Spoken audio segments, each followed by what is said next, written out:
The entire room stood up to applaud my daughter-in-law while I sat alone wondering how I had become the villain in my own family.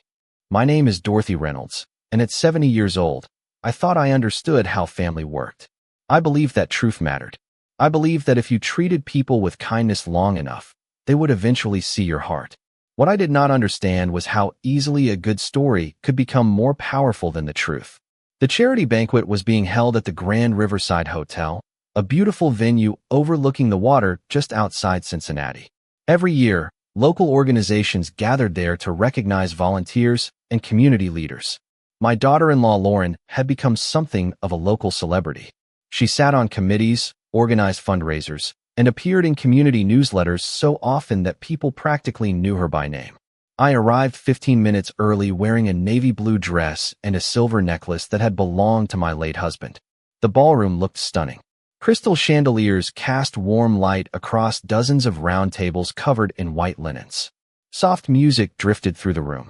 Volunteers moved between tables, making final adjustments. Everyone seemed excited. As soon as I entered, I noticed people gravitating toward Lauren. They stopped to shake her hand. They thanked her for her dedication. They praised her generosity. She accepted every compliment with effortless grace. If someone had walked into the room without knowing our family, they would have assumed she was the most admired woman in the county. I found my assigned seat near the back of the ballroom. Not terrible, not especially good, just far enough away to remind me that I was not part of the main story. From there, I watched Lauren move through the crowd. My son Jason stayed close beside her, smiling proudly. He looked happy. I wanted to be happy for him. I truly did. Yet something felt wrong. The event officially began at 7 o'clock. Speeches followed dinner. Awards followed speeches. Then came the moment everyone had been waiting for. Lauren's name was announced. Applause erupted throughout the ballroom. People stood. Some even whistled. She walked confidently toward the stage while cameras flashed around her. The presenter described her as a selfless woman who devoted herself to helping both her community and her family. Then he said something that made my stomach tighten. Lauren has shown remarkable compassion in caring for an elderly family member while balancing countless other responsibilities. Several people turned toward me and smiled sympathetically. A woman seated nearby leaned closer and whispered, "You are lucky to have her." Lucky. The word landed harder than I expected. I smiled politely and nodded. Years of practice had taught me how to do that. On stage, Lauren thanked everyone for their support. She spoke about sacrifice. She spoke about responsibility.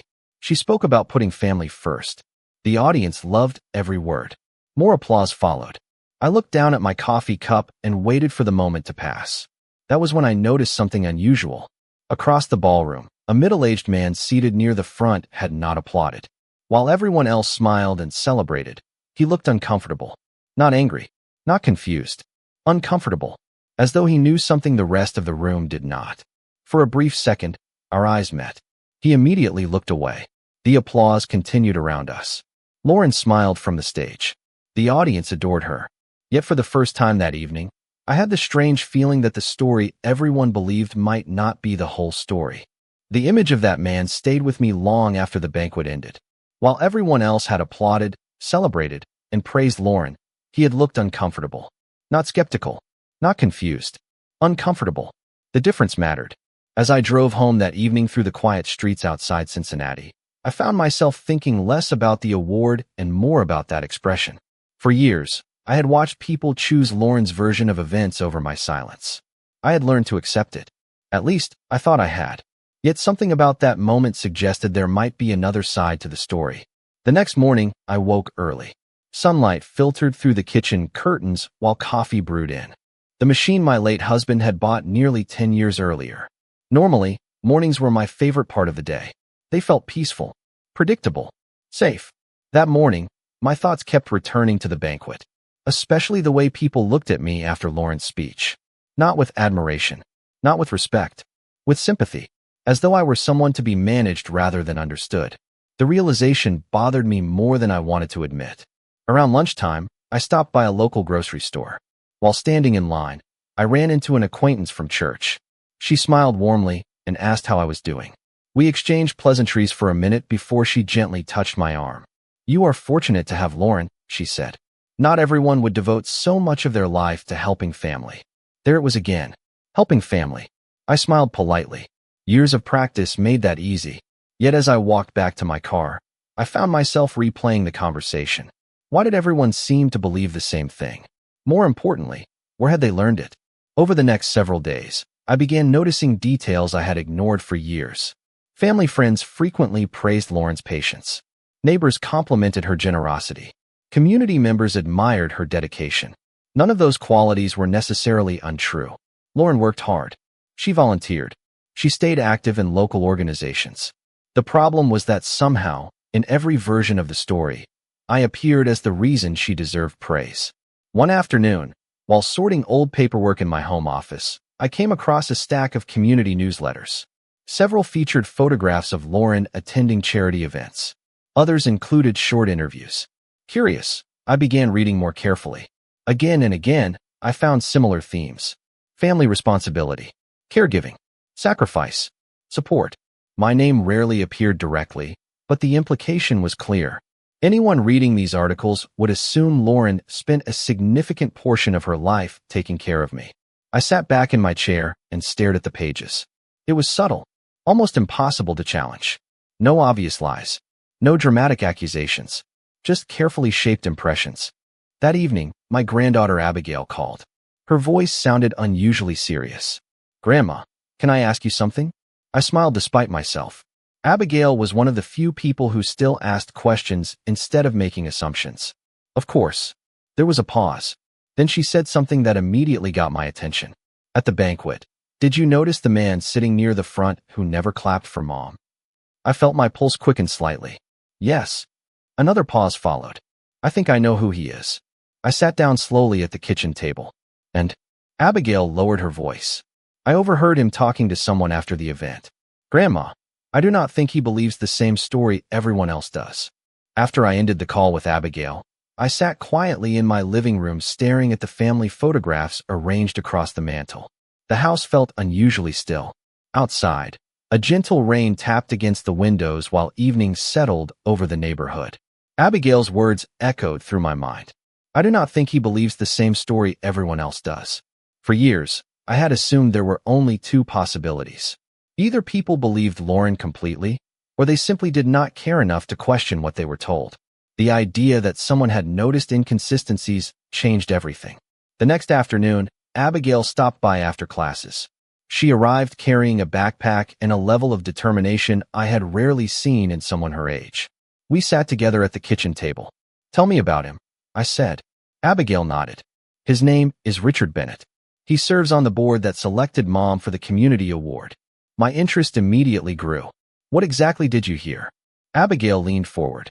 "After the banquet, he was speaking with another board member. He said something about the application not matching certain records." I felt my pulse quicken slightly. "Records?" She nodded. I could not hear everything. The room was noisy, but he sounded concerned. For several moments, neither of us spoke. Then I asked the question that had been forming since our conversation began. Why would he keep quiet if he thought something was wrong? Abigail gave a small shrug. Maybe he was not sure. Maybe he did not have proof. Proof. That word seemed important. Over the following week, I found myself looking backward again. Not at the painful moments. At the details. Lauren had always been careful. She never made dramatic claims. She never openly criticized me. Instead, she mastered something much more effective. She created impressions. She allowed people to connect dots she had arranged for them. Once I recognized that pattern, I began seeing it everywhere. One evening, while sorting through old family paperwork, I came across several folders containing documents from community projects I had helped organize years earlier. Fundraisers, school drives, volunteer programs. Many had been successful enough to receive local recognition. As I reviewed them, something unexpected caught my attention. Several events Lauren frequently referenced as examples of her leadership had actually begun long before she became involved. I frowned and continued reading. Dates, meeting notes, volunteer lists. The timeline felt strangely important. The following day, I met an old friend for lunch. During our conversation, she casually mentioned an article she had recently read about Lauren's community work. "She has done so much for your family," my friend said warmly, "especially after you started needing extra support." I smiled politely, but internally the same question surfaced again. Where had that version of my life come from? Later that night, Abigail sent me a text message. "Grandma, I found something weird." My heart immediately began beating faster. "What is it?" A few moments passed before her response arrived. I was looking through archived newsletters online. One article says Mom started helping you with financial matters 6 years ago. I stared at the screen. Then another message appeared. "Grandma, according to the tax workshop documents you showed me last year, you were teaching financial planning classes during that same period." I sat perfectly still. It was a tiny detail, almost insignificant. Yet for the first time, a specific fact directly contradicted the story everyone believed. And suddenly, I understood why Richard Bennett had looked uncomfortable. That evening, I pulled several storage boxes from the closet in my home office and spread their contents across the floor. If a single detail could expose a contradiction, I wanted to know whether there were others. For years, I had saved documents without any particular purpose. Volunteer certificates, workshop schedules, community calendars, tax preparation seminars, meeting agendas. At the time, they were simply records of a busy life. Now they felt like pieces of a puzzle I never knew existed. Abigail came over the next afternoon carrying her laptop. We spent hours comparing dates. The more we looked, the stranger things became. According to several articles and community profiles, Lauren had been publicly praised for helping me manage my finances during a period when I was supposedly struggling with organization and independence. Yet during those exact same years, I had been teaching financial literacy workshops at local senior centers. I still had the schedules. I still had the attendance records. Some of the classes had attracted more than 50 people. Others had waiting lists. The contradiction was impossible to ignore. How could nobody notice this? Abigail asked quietly. I looked down at the documents spread across my dining room table. Because nobody was looking for it. The answer felt painfully simple. Most people never investigate a story that sounds good. They accept it, especially when the person telling it appears kind, generous, and trustworthy. Lauren had always understood that. Over the next week, Abigail continued searching archived newsletters, community websites, and social media posts. She approached it like a research project. Every evening she would call with another discovery. None of them were dramatic on their own, but together they revealed a pattern. Lauren rarely made direct claims. Instead, she encouraged assumptions. She spoke about family responsibilities. She referenced sacrifices. She allowed people to connect the dots themselves. Once those assumptions took root, they spread naturally. One Saturday morning, Abigail arrived with a printout in her hand and a look I had never seen before. Excitement, mixed with disbelief. "Grandma," she said, placing the paper on the table, "look at this." It was an article from nearly 4 years earlier. The piece highlighted several community volunteers, including Lauren. Most of it sounded familiar. Service, dedication, family values. Then I reached a paragraph that stopped me cold. The article described Lauren as someone who devoted countless hours helping an elderly family member navigate financial uncertainty after losing a spouse. I read the sentence twice, then a third time. Finally, I looked up at Abigail. "Your grandfather passed away 11 years ago." She nodded slowly. I know. The timeline made no sense. Not only had I been financially stable, but the article referred to events that supposedly happened 7 years after my husband's death. Events that never occurred. For several moments, neither of us spoke. The room felt unusually quiet. Outside, wind moved through the trees in my backyard. Inside, the truth seemed to settle between us. This was not simply a misunderstanding anymore. It was a carefully maintained narrative. Abigail sat down across from me. "Do you think Richard Bennett noticed this?"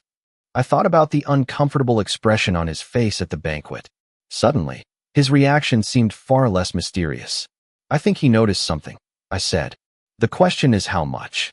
Abigail glanced at the growing stack of documents covering the table. Then she looked back at me. "Grandma, if this article is wrong, there might be more." I followed her gaze toward the evidence spread across the room. For the first time since all of this began, I realized we were no longer searching for a problem.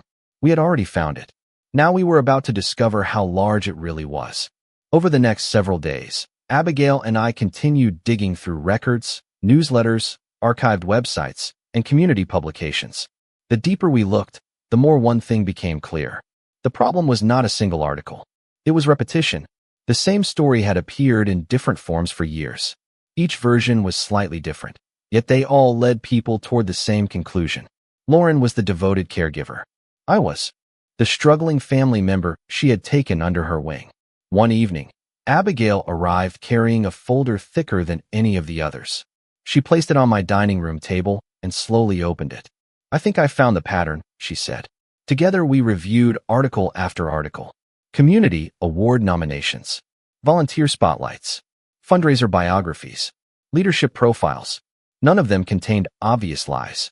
Instead, they relied on carefully chosen wording. Phrases like family responsibilities, caregiving challenges, supporting an elderly relative, helping loved ones remain independent.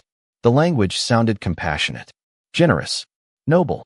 Yet every description quietly encouraged people to imagine a version of my life that never existed. What troubled me most was how effective it had been. Once people accepted the story, they stopped questioning it. The following week, Abigail received an unexpected email. It came from Richard Bennett. Apparently, she had reached out to him through a community contact directory. At first, he declined to discuss anything. Then, after several messages, he agreed to meet.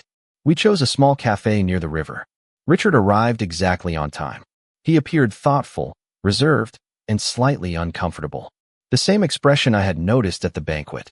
After introductions, he sat quietly for several moments before speaking. "I want to be careful here," he said. "I never believed there was malicious intent." Abigail and I exchanged a glance. Richard continued, "But I noticed inconsistencies during the award review process." My pulse quickened slightly. "What kind of inconsistencies?" He reached into a leather portfolio and removed several papers. "The timeline." Immediately, I understood. Richard pointed to a community leadership application submitted 2 years earlier. Several examples of caregiving and financial support had been included as evidence of Lauren's service to family. Yet some of those dates directly overlapped with public records showing my independent volunteer work, financial education classes, and community leadership activities. At first I assumed it was a misunderstanding, Richard explained. Then I found more examples. He slid another document across the table. Then another. Then another. Each one revealed small contradictions. Nothing dramatic. Nothing explosive. Just tiny details that refused to fit the narrative everyone accepted. The kind of details most people overlook. Richard leaned back and sighed. The problem was that nobody wanted to challenge the story. Lauren was popular, respected. People admired her. I looked down at the papers spread before us. For the first time, someone outside the family had independently noticed the same thing Abigail and I were seeing. That mattered. As we prepared to leave, Richard hesitated. Then he said something that immediately caught my attention. "There is one document I have not shown you yet." The cafe suddenly felt very quiet. Richard carefully removed a folded page from his portfolio. "This is the detail that originally made me uncomfortable." He placed it on the table between us. "And once you see it, I think you will understand why I never applauded at that banquet." For several seconds, neither Abigail nor I touched the document. It sat on the cafe table between us while afternoon sunlight filtered through the windows. Richard's expression remained serious. Not dramatic. Not triumphant.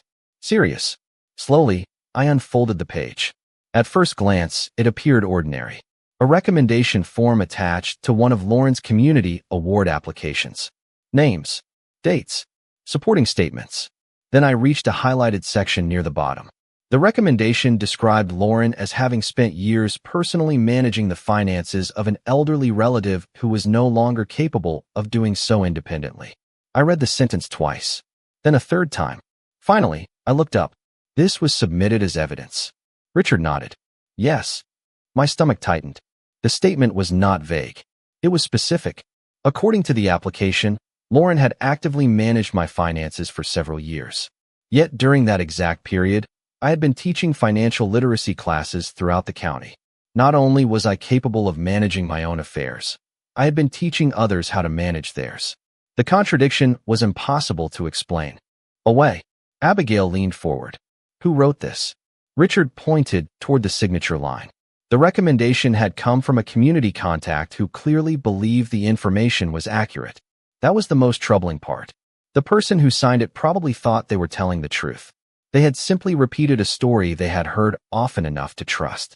Richard folded his hands. When I reviewed the application, this detail bothered me immediately. I started checking timelines. The more I checked, the more questions I had. I stared down at the paper. For years, I had wondered why strangers treated me with sympathy. Why family friends spoke to me differently. Why community members praised Lauren's sacrifices whenever my name appeared in conversation. Suddenly, everything made sense. The narrative had grown larger than family gossip. It had entered official records, award applications, public recognition programs, and community storytelling. The story had become accepted fact. We spent another hour reviewing documents. Each one revealed the same pattern. Tiny exaggerations repeated often enough to become reality in the minds of other people. No single document destroyed Lauren's image, but together they painted a picture that was impossible to ignore. As we prepared to leave, Richard said something that stopped me. There is another banquet next month. I looked at him. What kind of banquet? The annual community leadership dinner. Many of the same people will be there. Board members, volunteers, local leaders. Abigail immediately understood what he was suggesting. I did too. Yet I surprised myself with my response. I am not interested in embarrassing anyone. Richard smiled faintly. I did not think you would be. He paused. But facts deserve the same opportunity that stories receive. The drive home felt different. For the first time since this began, I was no longer searching for answers. We had found them. The question now was what to do with them. That evening, I spread the documents across my dining room table once again. Newsletters, award applications, community articles, workshop records, timelines, evidence.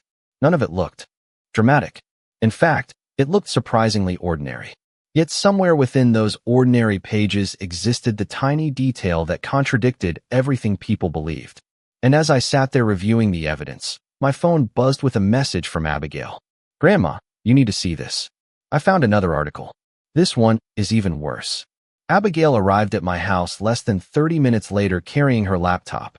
The urgency in her voice had been enough to convince me this was not another small inconsistency. Whatever she had found mattered. We sat down at the dining room table surrounded by the growing collection of documents that now seemed to occupy every available surface in my house. Without saying a word, she opened a file and turned the screen toward me. The article came from a regional community magazine published 3 years earlier. At first glance, it looked similar to many of the others. A profile highlighting local volunteers, photographs from fundraising events, quotes about service and dedication. Then I reached the section featuring Lauren. My eyes stopped on a single paragraph. According to the article, Lauren had stepped into a caregiving role after an elderly family member became unable to manage everyday financial decisions. The wording itself was familiar. What made this article different was the photograph beneath it. I stared at the image. It showed Lauren standing beside me at a financial literacy workshop. I remembered that day perfectly.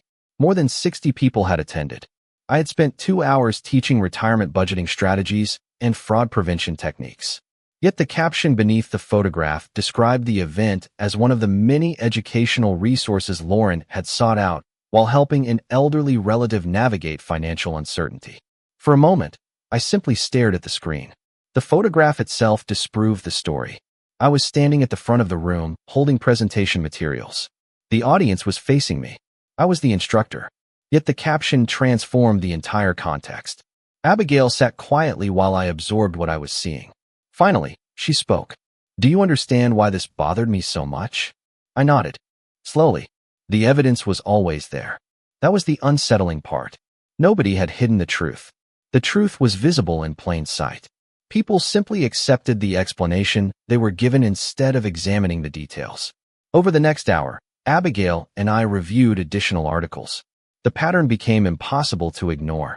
Time after time, photographs, dates, and public records quietly contradicted the narrative. Yet nobody had connected those contradictions because everyone trusted the story being told. Around 7 o'clock that evening, my phone rang. The caller ID displayed Jason's name. I had not spoken with my son in nearly 2 weeks. Hi, Mom, he said. His voice sounded tired. How are you? We exchanged polite conversation for a few minutes. Then he mentioned the upcoming community leadership dinner Richard had referenced earlier. Apparently, Lauren would be receiving another recognition award. The event would attract many of the same community leaders, board members, and volunteers who attended the previous banquet. As Jason talked, I found myself looking at the photograph still displayed on Abigail's laptop. The image showed exactly who I was. Competent, independent, knowledgeable.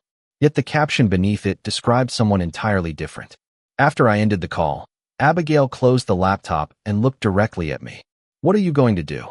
It was the question everyone seemed to be asking lately. Richard asked it. Abigail asked it.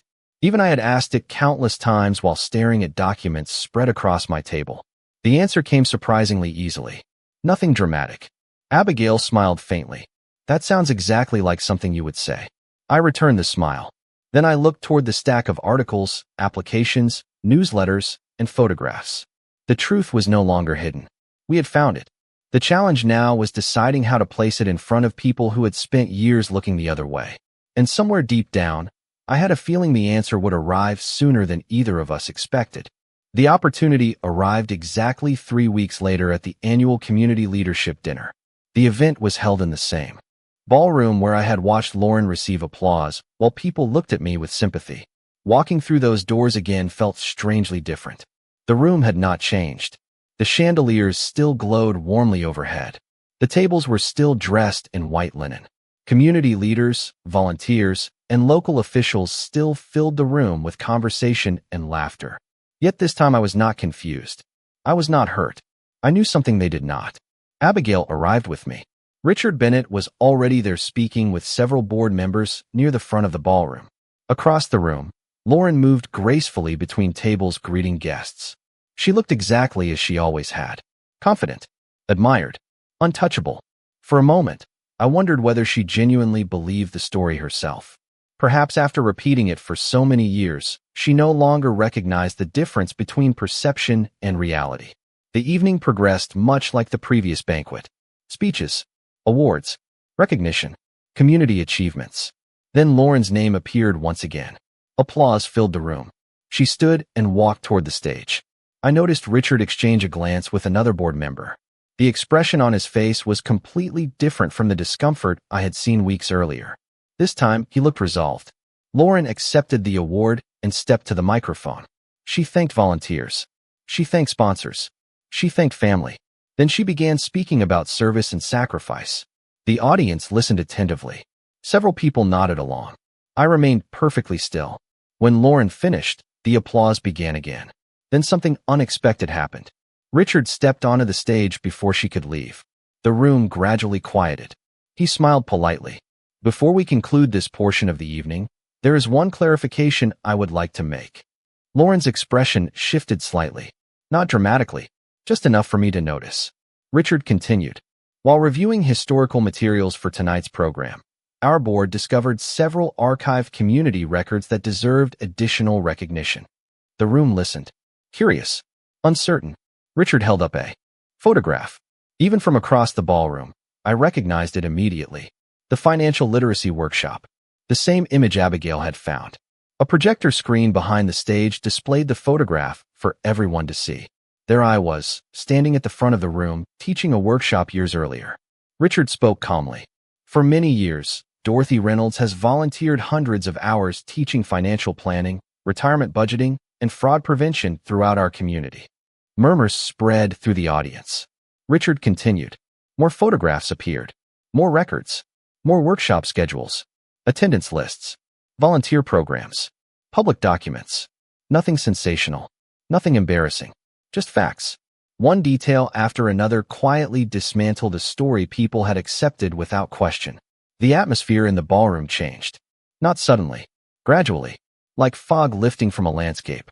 People looked more closely at the photographs. More carefully at the dates. More thoughtfully at the timelines. Then Richard displayed the article containing the misleading caption beneath the workshop photograph. For several seconds, nobody spoke. The contradiction was obvious.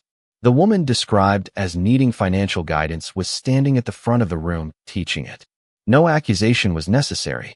The image spoke for itself. I looked around the ballroom. Faces that once held sympathy now showed confusion, curiosity, realization. Across the room, Lauren sat perfectly still. Not angry, not defensive, simply stunned. Beside her, Jason stared at the screen with an expression I had never seen before. As though he were viewing two versions of reality at the same time, and finally realizing they could not both be true. For several long seconds after the screen went dark, nobody in the ballroom moved. The silence felt heavier than any speech I had heard that evening. Richard stepped away from the microphone and returned to his seat. He had not accused anyone. He had not argued. He had simply presented facts. The details spoke for themselves. Around the room, quiet conversations began forming. People looked at one another. They looked at the documents displayed. Moments earlier, most of all, they looked at Lauren. Not with admiration this time. With questions. I remained seated, my hands folded calmly in my lap. Years earlier, I would have felt vindicated. Years earlier, I might have wanted an apology from every person who had believed the story without asking whether it was true. Instead, I felt something unexpected. Relief. Across the room, Jason slowly stood and walked toward me. The expression on his face was difficult to describe. Part confusion, part regret, part realization. He stopped beside my table and sat down in the empty chair next to me. For a moment, neither of us spoke. Then he looked directly at me. "Mom, why did you never tell me?" His voice was barely above a whisper. I thought about that question carefully. Because every time I tried to explain something, people already seemed to know what they believed. Jason lowered his eyes. The answer hurt him. I could see it. A few moments later, Lauren approached. The room seemed to notice immediately. Conversations softened. Heads turned. She stood in front of our table, no longer looking like the confident woman who had accepted awards and applause. For the first time in years, she looked uncertain. Human. Vulnerable. "Dorothy," she said quietly. Her voice trembled slightly. "I never meant for it to become this." I studied her face. There was no anger there. No performance. Just exhaustion. "Then what did you mean for it to become?" I asked gently. Lauren looked down at the floor. At first, I thought people would admire what I was doing. Then the story kept growing. Every article, every event, every compliment made it harder to correct. She paused, and eventually I stopped correcting it. The honesty surprised me. So did the sadness in her voice. Jason stared at the table while she spoke. For years, he had trusted the image everyone else trusted. Now he was seeing the cost of that trust. Lauren looked back at me. "I am sorry." This time, the apology sounded different. Not because it was dramatic, because it was sincere. I nodded slowly. "Thank you." That was all. No lecture. No confrontation. No public humiliation. The evening continued, but the atmosphere had changed completely. Several people approached my table throughout the night. Some apologized for assumptions they had made. Others shared memories of workshops, volunteer projects, and community programs I had led over the years. Stories I had forgotten. Contributions I had never expected anyone to remember. The irony was almost funny. For years, people believed I needed help because they had overlooked everything I was actually doing. As the event ended, guests began filing toward the exits. Jason walked me to my car. The night air felt cool and peaceful. Before I opened the door, he stopped me. "Mom," he said softly, "I think I spent too much time listening to stories about you and not enough time listening to you." I smiled. "Then we both have somewhere to go from here." He nodded. We embraced briefly before parting ways. The drive home felt different from every drive that had come before it. The truth had finally surfaced. Not because I forced it. Not because I fought for it. Because one small detail refused to disappear. In the end, that was all it took. A photograph. A date. A fact. Something too small for most people to notice until they finally looked closely. And as I pulled into my driveway beneath the glow of the porch light, I realized the greatest change was not that everyone finally saw the truth. The greatest change was that I no longer needed them to. For the first time in a very long time, I knew exactly who I was. And that was enough.